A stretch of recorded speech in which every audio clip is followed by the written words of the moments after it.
Hello అందరికీ. మామిడి పళ్ళు కొందామని బయటికెళ్ళాము. ఇక్కడ మామిడి పళ్ళు చూస్తే అంతగా బాలేదు. అందుకు వేరే దగ్గరికెళ్ళాం. అతనేమో మామిడి పళ్ళు అంటే ఎన్నేసున్నాయి కేజీ అనుకుంటా 300, 350 అలా చెప్తున్నారు. మా పెద్దమ్మేమో చూస్తుంది తీసుకోవాలా వద్దా అని. మా ఊర్లో అయితే బోలెడు మామిడి పళ్ళు మా చెట్లుయి. అవి ఫ్రీగా వస్తాయి. వీళ్ళేమో ఎన్నో మందులేసి వీటిని పళ్ళులా తయారు చేస్తారు. పటాసేసి రంగు నీటిలో ఎందులో ముంచుతారంట. 3 డేస్లో పళ్ళు అయిపోతాయి.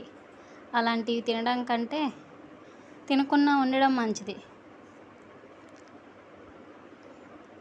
అలా అని చెప్పి తీసుకోకుండా వచ్చేసాము.